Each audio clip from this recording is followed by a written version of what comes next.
Este programa es presentado por Diario La Voz, un suceso nacional. El Espectador de Caracas. 800 Noticias. Style Shop, tu mejor opción en marca y accesorios. Hola, bienvenidos a Conversando con Emilio. La reforma del Poder Judicial es un tema importante para todos los venezolanos. Una justicia equilibrada, independiente, siembra las bases para el sano desarrollo de toda comunidad.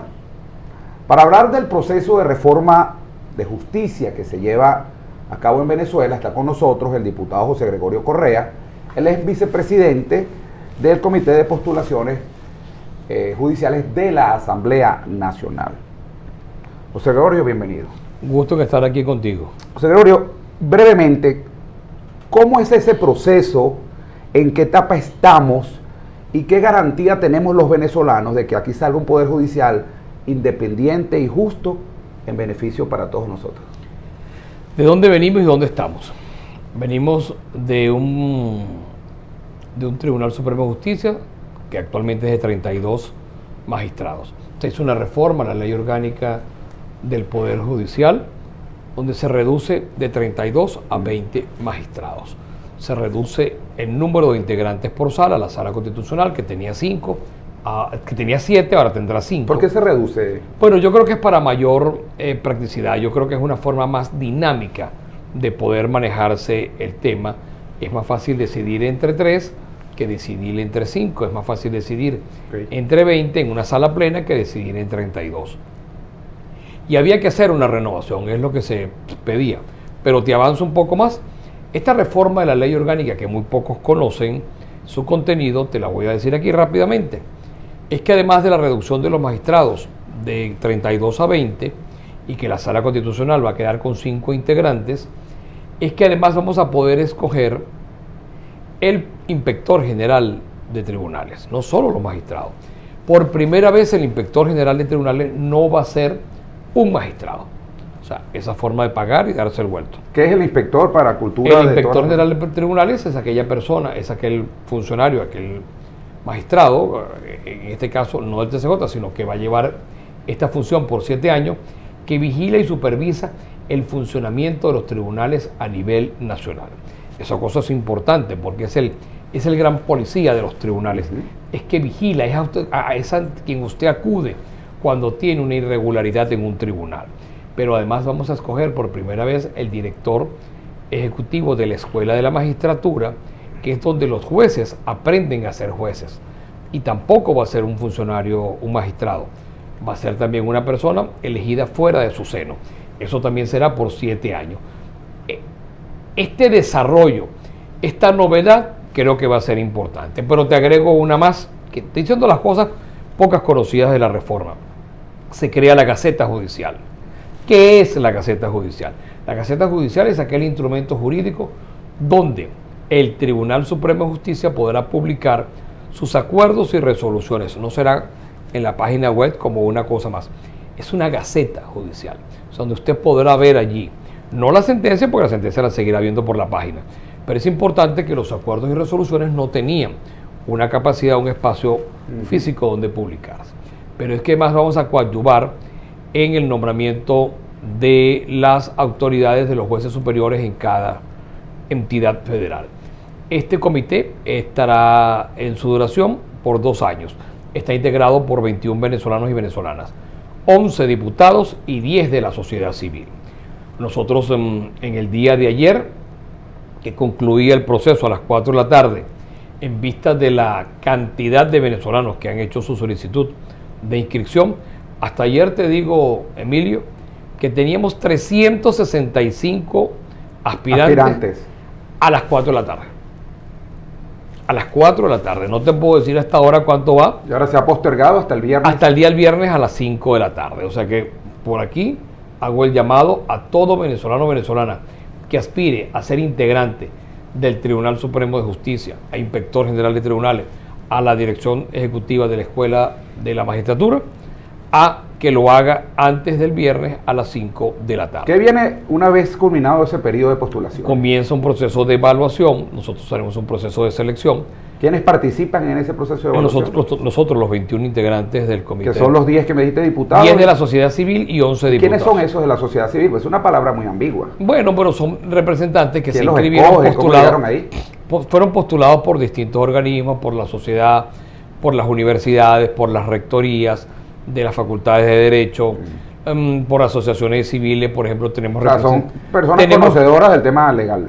Y no, porque por ejemplo tenemos toda la sociedad, tenemos representantes de las etnias indígenas, tenemos representantes, tratamos de hacerlo lo más variopinto posible, tenemos de los discapacitados, tenemos un representante del cual es muy competente, que también estuvo en el tiempo que se hizo el nombramiento de los rectores del Son del 21 CNE. personas, me dijiste. 21 integrantes. Esas 21 personas, entonces... La preside el diputado Giuseppe Alessandrello. Y tienen que revisar esos 400 currículums que llegarán... Creo que pasaremos de los 400, estoy seguro que pasaremos de los 400. De aquí al viernes seguro. Bueno, revisaremos, haremos un primer chequeo de ver si lo que tú me dijiste es cierto. Tú me dijiste que tú tenías un Tienen que entrevistar a cada uno. Vamos a entrevistarlo, pero la entrevista es posterior. Primero vamos a revisar el contenido de las carpetas, que las carpetas estén, porque cuando tú te inscribes tú presentas. Ahora nosotros tendremos un proceso técnico. Título. Claro, que tu título sea de verdad. Todos tus estudios que has realizado, toda tu experiencia, etc. Y además revisar de que a través de los organismos policiales, de que tú no tengas ningún impedimento de carácter judicial o que tengas algún vínculo con alguno de los magistrados que se encuentren actualmente en el ejercicio, TCJ. o tengan algún vínculo con un alto funcionario, o sea, los impedimentos de ley, que además seas venezolano por nacimiento, que además tengas la experiencia de los 15 años, o sea, que cumplas con los requisitos. ¿Hay un tipo de tabulación o algo así que se va acumulando? Un baremo. Un baremo, ya está elaborado el baremo, nosotros lo pondremos en práctica a partir del día sábado. De una vez te anticipo o te anuncio, eres el primer medio que se lo digo, nosotros tendremos una rueda de prensa el día lunes, al día sábado a las 12 del día, porque esto concluye el viernes. El sábado nosotros le hablaremos al país para decirle en qué estado se encuentra, cómo concluyó el proceso de inscripción. Nosotros tendremos un proceso de 15 días para entrevistar a estos venezolanos y venezolanas que aspiran a estos cargos. Estas más de 400 personas. Ajá. Los vamos a entrevistar, probablemente sean menos porque tú sabes, siempre se van reduciendo. Por ejemplo, alguien presenta, se inscribió y no presentó sus recaudos. Entonces ya se va eliminando. O sea, irremediablemente, porque no va a tener una fecha posterior para enmendar su recaudo. Luego se hará una publicación de quienes han sido entrevistados y quienes van a ser preseleccionados y se abre un proceso de impugnación. Entonces, bueno, si usted es Juana, usted le parece que Juana no es venezolana, pues entonces usted la impugna, presenta la prueba de que Juana no es venezolana. Lo que nosotros no aceptamos es que diga... O que no tiene un mencionado título. Tiene la nacionalidad, por decir lo menos. Usted no puede decirme que Juana, y ojalá que no haya ninguna inscrita que se llame Juana. Que sea Juana la cubana, no Juana la venezolana. Sí, o Juana de Arco. O Juana de Arco no es venezolana. Bueno, si Juana de Arco no es venezolana, o sea, no me basta tu acusación. Tú tienes que sustentarme de que Juana, verdaderamente, la carga de la prueba tiene que reposar en quien acusa. Y luego se abre otro proceso de 10 días para la presentación de los descargos. Ahí es donde Juana de Arco, por el ejemplo que estamos dando, presenta su... decía Juana la cubana por el tema de la canción. Sí, y yo decía Juana de Arco. Alusión personal con los cubanos. No, por eso yo me fui con Juana de Arco. Y yo creo que chance no tiene de inscribirse o de haberse inscrito.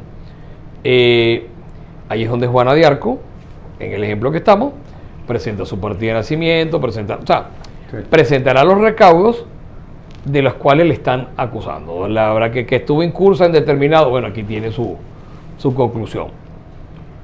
¿Por qué se hace una reforma en este momento? Porque yo creo que hubo un reconocimiento de que lo que tenemos no es adecuado a los momentos que vivimos. Pero es que todo el mundo... ¿En qué momento hubo esa reflexión? Ambas partes. Bueno, mira, cierto día el Tribunal Supremo de Justicia, en la cabeza del magistrado Michael Moreno Pérez, presentó ese proyecto de reforma, lo presentó a la Comisión de Diálogo, Paz y Reconciliación y en esta Comisión de Diálogo, Paz y Reconciliación se convocó a una sesión el día 30 de diciembre para conocer de esta reforma. Esta es una reforma que hemos venido trabajando un grupo de parlamentarios, de la cual me cuento, entre otros, en los que ha participado en esta reforma.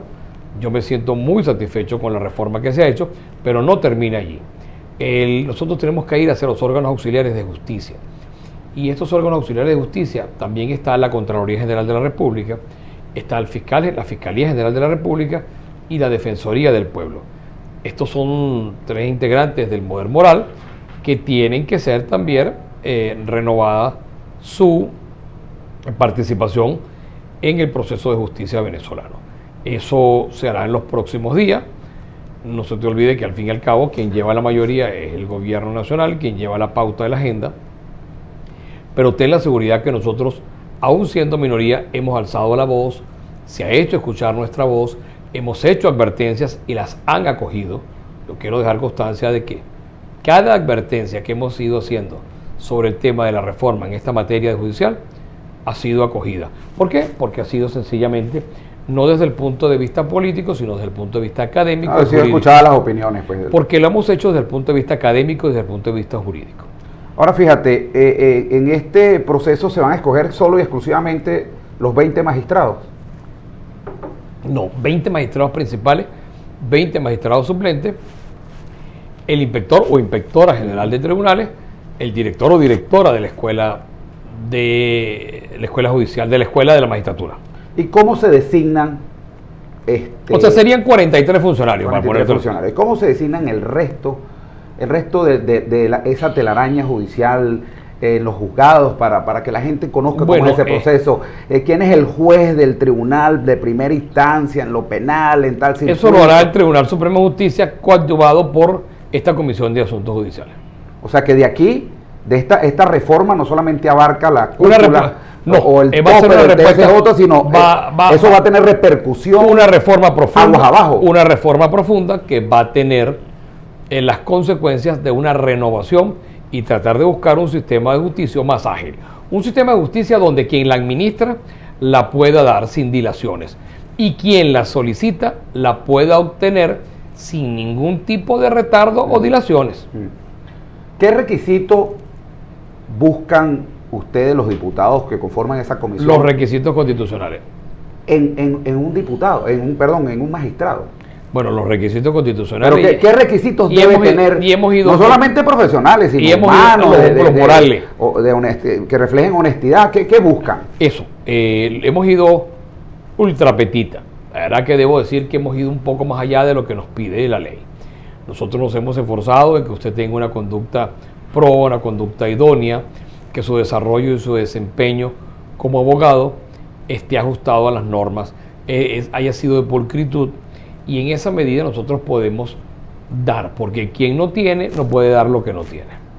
¿Qué garantías hay de que la política, a través del amiguismo, no participe? Que siempre este tipo de cargos están sujetos pues a que haya un forcejeo político, y eso ha pasado pues a través de todos los años, eso no es nada nuevo. ¿Qué garantías hay, José Gregorio, que esta vez no sea el amigo de alguien? La garantía que te puedo dar es mi voluntad. Y que ese baremo de verdad se haga. Bueno, la garantía que te puedo dar es mi voluntad.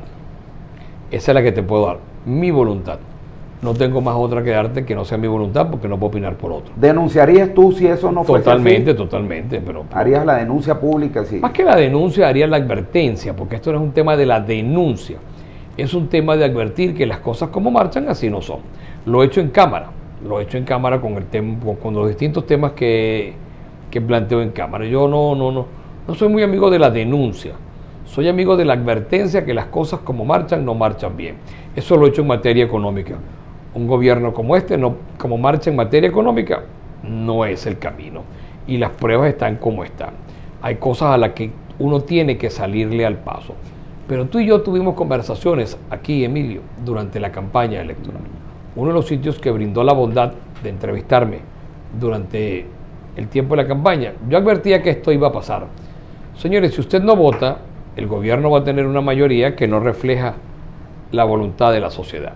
Bueno, efectivamente, se metieron por el camino. El no gobierno votaron. tiene el 90 y tanto por ciento de los diputados. No, el tanto no, 93% Sí, de los porque es diputados que y no tiene el 93% de la de aceptación de la aceptación de la sociedad. calle, así es. Y el tema de las elecciones, un gobierno que perdió del 6 de diciembre con abstención nuestra al 21 de noviembre, perdió 700.000 votos. Y todavía hay gente que explora el camino de no votar. Bueno, mira, no votamos y hoy la Cámara está el 93% en manos de quien piensa distinto a la sociedad, a esa calle que no lo respalda. Vamos a ir a un corte de publicidad, José Gregorio, no sin antes recordarle a las personas que se están conectando quizás tardíamente, que esta versión de la entrevista al diputado José Gregorio Correa la pueden ver, ustedes colocan Conversando con Emilio y ahí llegan al canal de YouTube que tenemos, donde encontrarán esta y todas las entrevistas que hemos hecho hasta este momento en su versión completa. Al regreso, José Gregorio, quiero que en la reforma del sistema judicial de Venezuela era uno de los puntos que se discutía en la mesa de diálogo en México. Y hay sectores de la oposición pidiendo que se paralice el proceso. Hay posibilidades de que esto ocurra, ya no hay vuelta atrás. No me responda, vamos a ir al corte de publicidad y al regreso más de Conversando con Emilio, hoy con el diputado José Gregorio Correa. Él es miembro de la Comisión de Reforma del Poder Judicial. Ya regresamos. A pesar de la crisis, el diario La Voz cumple su compromiso de informar con imparcialidad y valentía. El impreso, la versión digital y nuestras redes sociales te conectan oportunamente con el acontecer nacional e internacional. Diario La Voz, un periódico para la Venezuela de hoy. Diario La Voz, un suceso nacional. Estamos de regreso conversando con Emilio, hoy con el diputado José Gregorio Correa. Él es vicepresidente de la comisión que atiende la reforma judicial en Venezuela. Y dejábamos una pregunta al aire. La reforma del Poder Judicial, José Gregorio, decía yo, es uno de los puntos a discutir, o era uno de los puntos a discutir en las rondas de diálogo en México. Hay sectores de oposición, específicamente de la MUD, pidiendo se paralice el proceso para que sea parte de las negociaciones que se discuten en ese país. ¿Hay posibilidades de que esto ocurra o ya no hay vuelta atrás? Es que no te sé decir porque quien lleva la música es el gobierno, quien se ha sentado a conversar es el gobierno con estos señores que dijeron de que en Venezuela el presidente no era Maduro, que era otra persona, que ahora no me acuerdo el nombre, que esta asamblea no existía, todas estas cosas que dijeron, bloqueo, paro, sanciones, son los que están sentados en México. Yo estoy de acuerdo con el diálogo. Lo que yo quiero es que el diálogo se nacionalice y que el diálogo se haga en Venezuela. Porque es que, ¿por qué se hace un diálogo afuera? ¿Por qué Colombia hizo el diálogo con la guerrilla en Cuba? ¿Por qué si estaban en Colombia los metían presos? Entonces, ¿qué hicieron? El gobierno cubano facilitó su territorio, el gobierno colombiano fue hasta Cuba, la guerrilla fue hasta Cuba y conversaron. Y cuando terminaron de conversar, cada quien agarraba por su sitio. Pero este caso venezolano es un caso raro, mira. Viven en Caracas, viven en Venezuela, salen para México a conversar. Y el gobierno sale para México a conversar. Conversan en México y se regresan. Y Al mismo país de todos. y una pregunta, ¿y es que hay alguna prohibición? Porque tú tienes gente que decía que tenían prohibición, fueron candidatos, que los iban a meter presos, que todas esas cosas que yo creo que no voy a recordar ahorita porque es innecesario. Y una pregunta, ¿y quién es la oposición en Venezuela? ¿Quién tiene el termómetro de la oposición? ¿Quién es oposición? Yo creo que los únicos que tienen voto aquí son los gobernadores y los alcaldes. Que la verdad verdadera, Emilio, que no es lo que me estás preguntando, pero que conversar con quién vas a conversar. En conversar con los gobernadores y con los alcaldes, que conste que yo no soy ni gobernador ni alcalde, con lo cual no estoy pidiendo que hablen conmigo. Pues esos son los que tienen voto. ¿Quiénes demostraron que con división y con abstención son gobernadores y alcaldes? 4 gobernadores y 134 alcaldes.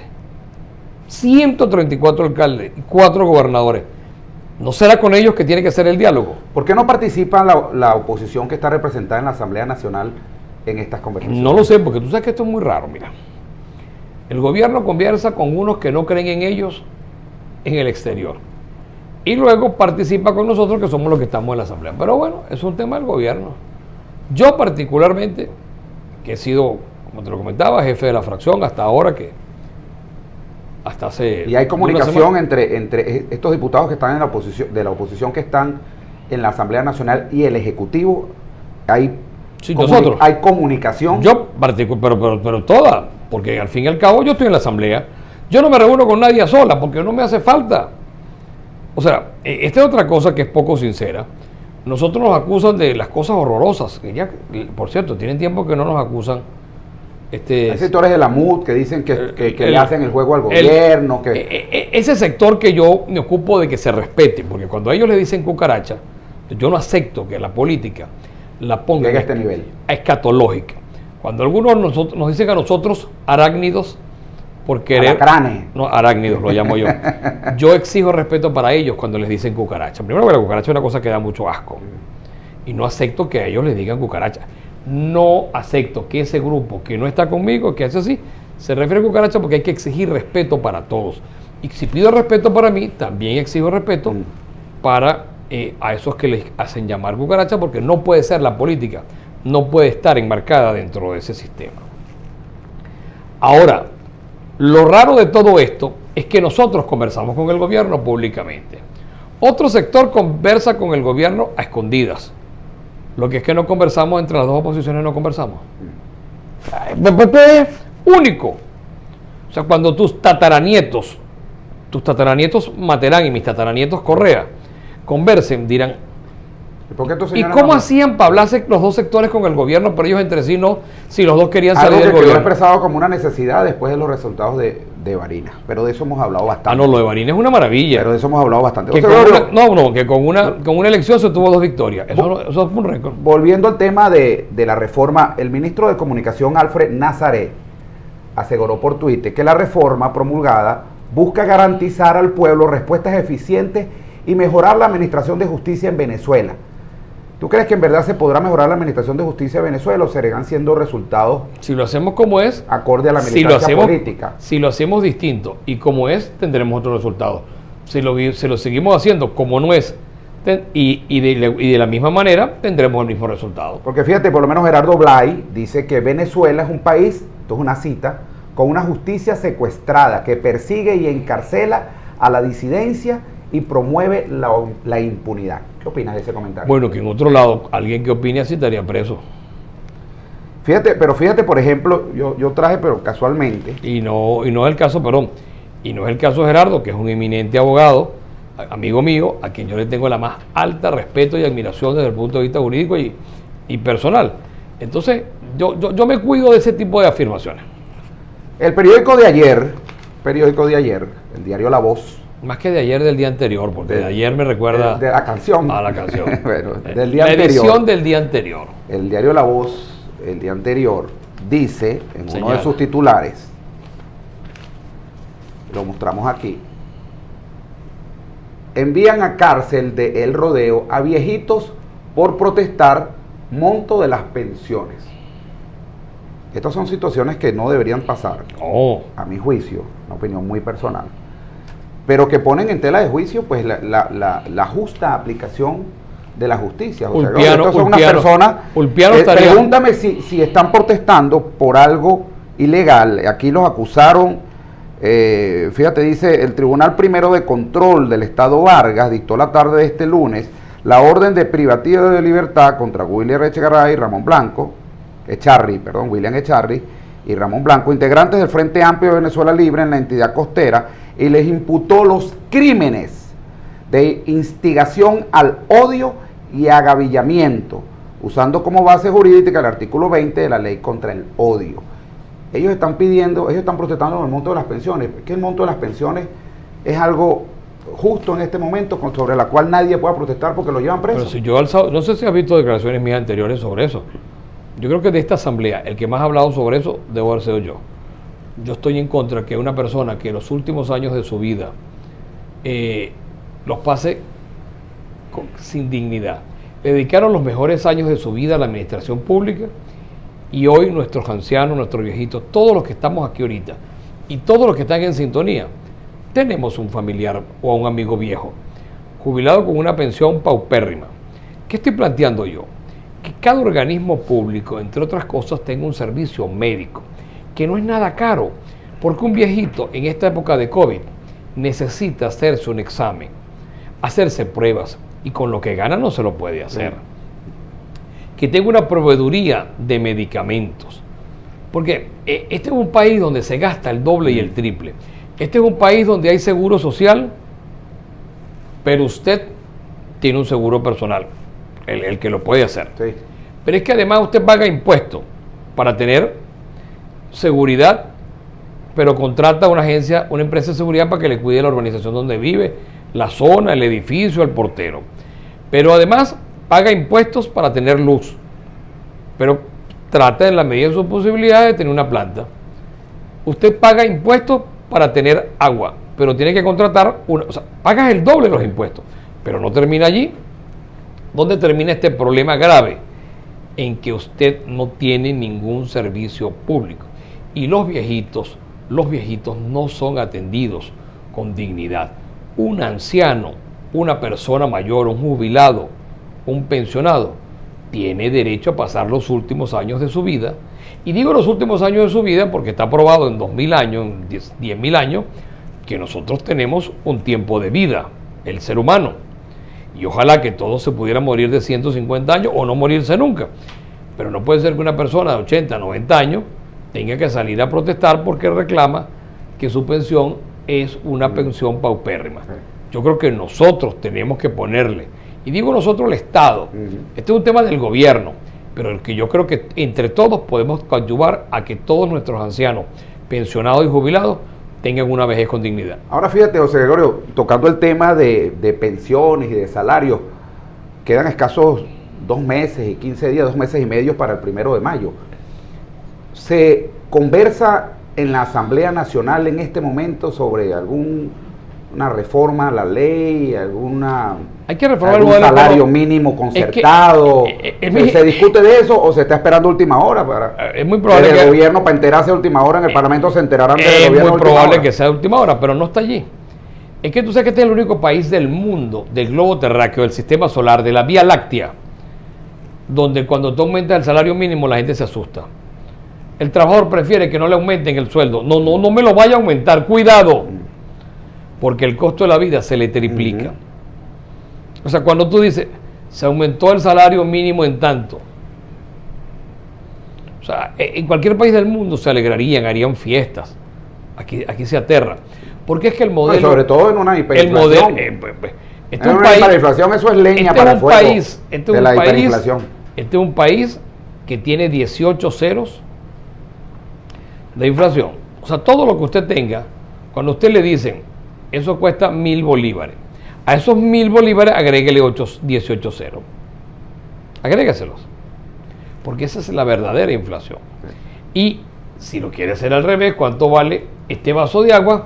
Quítele los 18 porque usted ve que le salen 0, 0, 0, 0, 0, 0. Un último tema, José Gregorio, que me gustaría conversar contigo, es que se ventila en la Asamblea Nacional la posible aprobación de un informe elaborado por el diputado José Brito, que en teoría, porque no ha sido público, todo lo averigua uno con su fuente, inhabilitarían a todos los diputados de la Asamblea que fueron elegidos de esa Asamblea del 2015.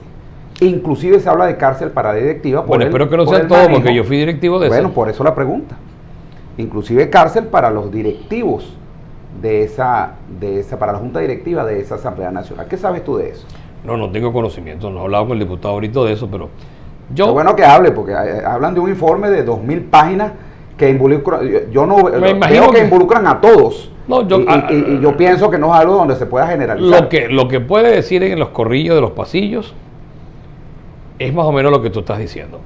Pero yo en eso estoy muy claro, porque yo desde el primer día he dejado constancia pública que yo en eso no he creído, no creo, y creo que eso ha sido la gran ayuda que ha tenido el gobierno nacional. O sea, que hay un solo gobierno, no es el que me gusta, pero es el gobierno de Maduro el que hay. Ahora, si que alguien cree que hay otro, bienvenido. Pero a mí particularmente eso no me asusta, porque yo creo que tienen que responder los que han administrado y han manejado dinero, han administrado y hecho decisiones írritas, pero que han tomado decisiones írritas. Y en esa ni aparece mi nombre, ni aparece mi foto, porque en eso no he creído nunca desde el primer día.